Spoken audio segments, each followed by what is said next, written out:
আজকের ঘটনাটা শুনলে অন্তত সকল প্রবাসী ভাইয়েরা নিজের বউয়ের উপরে ঘটা অমানবিক নির্যাতন আর কখনো হতে দিবেন না। আমি একজন ছেলে, বাসর ঘরে বউকে বলা আমার প্রথম কথা ছিল, আমার আম্মা আমার জীবনের সবকিছু। আমি হয়তো আমার আম্মার থেকে বেশি কাউকে ভালোবাসতে পারবো না, কিন্তু আমি চেষ্টা করব তোমাকে তোমার জায়গায় সর্বোচ্চ ভালো রাখার, ভালোবাসার। প্লিজ আমার আম্মাকে কখনো কষ্ট দিও না। বউ আমার মুখের দিকে তাকিয়ে ড্যাব ড্যাব করে তাকিয়ে থাকলো। কথাগুলো শুনে কিচ্ছু বলল না। বয়সে ছোট মেয়ে, মনে কষ্ট পেল নাকি পেল না ঠিক বুঝতে পারলাম না। আমি একটু বিছানায় বসতে সে একটু সরে গিয়ে জায়গা করে দিল। বলল, আচ্ছা আপনি কবে চলে যাবেন?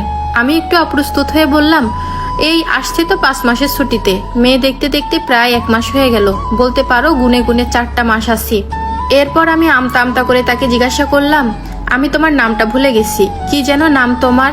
সে বলল, রিনি আমার নাম।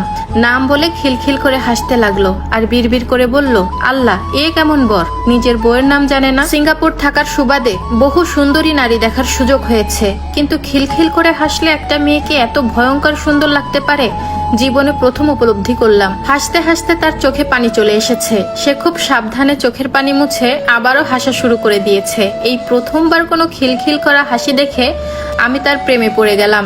আমার পুরো জীবন এখন ঋণীময় হয়ে গেল। আমার বউটার বয়স কম হলেও প্রচন্ড মিশুক আর গোছালো একটা মেয়ে, পুরো বাড়ির কাজ একা হাতে সামলাতে পারে। আমার মা আর বোনের আরামায়েশের দিন ফিরে এলো। অবশ্য কাজ করা নিয়ে রিনির কোনো আফসোস নেই। আমি যতদিন দেশে থাকলাম রিনিকে সাহায্য করলাম। আমার যেদিন ফ্লাইট ছিল তার 3 দিন আগে থেকে দেখলাম রিনির চোখে আধার নেমে এসেছে। আমি টের পাই সে বাথরুমে গিয়ে কাঁদে, রান্নাঘরে গিয়ে কাঁদে, বারান্দার আড়ালে গিয়ে কাঁদে, আর আমার সামনে এসে স্বাভাবিক হওয়ার ভান করে। আমিও ভান করে থাকি।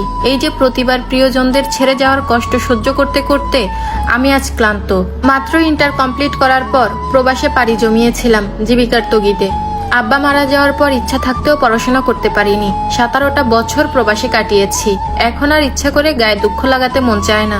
মনকে অনেক কষ্টে পাথর করেছি, তবে এবার কেন যেন আমার পাথরে মন বারবার গলে যেতে চায়। অবশেষে আমি প্রবাসীর মাটিতে আবারও চলে আসি।